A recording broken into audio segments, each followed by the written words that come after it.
നമസ്കാരം. ഇന്നത്തെ എൻ്റെ വിഷയം സഹകരണ സംഘങ്ങളെ കുറിച്ചാണ്. നമുക്കറിയാം, നമ്മൾ മനുഷ്യവർഗങ്ങൾ ഓരോരുത്തരായി ജീവിക്കാനുള്ളതല്ല, കൂട്ടത്തോടെ ജീവിക്കാനുള്ളതാണ്.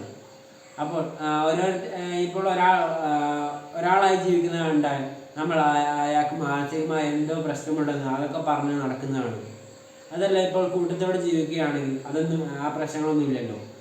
അപ്പോൾ കുറച്ച് ആളുണ്ടെങ്കിൽ മാത്രമേ ഒരു വികസനം ഉണ്ടാവുകയുള്ളൂ. ഇതൊക്കെ എൻ്റെ മനസ്സിൽ തോന്നിയ കാര്യങ്ങളാണ്. ഇപ്പോൾ ഞാൻ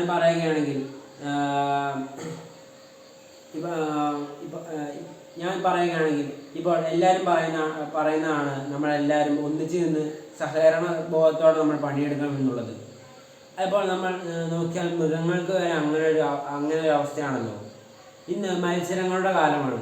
അപ്പോൾ ഏറ്റവും മുന്നിലെത്തുന്നതിന് മാത്രമേ ഇന്നിവിടെ അവസരങ്ങളുള്ളൂ. അപ്പോൾ ഓരോ പരാജയങ്ങളിൽ നിന്നും നമ്മൾ വിജയത്തിലേക്കുള്ള വലിയ പാഠങ്ങൾ തന്നെയാണ് പഠിച്ചു വരുന്നത്. പിന്നെ നമ്മൾ കേട്ടിട്ടുണ്ടാവുമല്ലോ, ഒന്നിച്ച് നിന്നാൽ മലയും പോരും എന്നുള്ളത്. അപ്പോൾ അതൊക്കെ എത്ര സത്യമാണല്ലേ. ഇപ്പോൾ നമ്മൾ മൃഗങ്ങളുടെ ഉദാഹരണം തന്നെ നോക്കുകയാണെങ്കിൽ നമുക്കറിയാം, ആനയൊക്കെ കൂട്ടത്തോടെ തന്നെയാണ് നടക്കുന്നതും.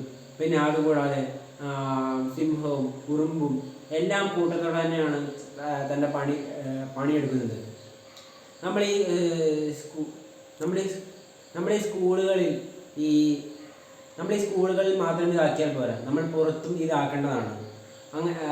അപ്പോൾ നമ്മൾ ഈ കേരളത്തിൻ്റെ കാര്യം എടുക്കുകയാണെങ്കിൽ അത് പ്രത്യേകിച്ച് നമുക്കുള്ള കാര്യം തന്നെയാണ്, ഒന്നിച്ച് പണിയെടുക്കുക എന്നുള്ളത്.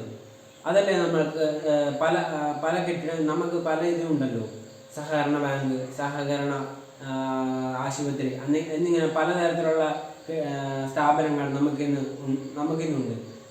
ഈ സഹകരണ ബോധം നമ്മൾ സ്കൂളുകളിൽ മാത്രം പഠിച്ചാൽ പോരാ. സ്കൂളുകളിൽ കിട്ടുന്നതുകൊണ്ട് തന്നെ നമ്മൾ അതുമായി ബന്ധപ്പെട്ട കാര്യങ്ങൾ നമ്മൾ പഠിക്കുന്നതാണ്. ഇപ്പോൾ സമ്പാദ്യ ബോധമൊക്കെ അതുമായി ബന്ധപ്പെട്ടതാണ്.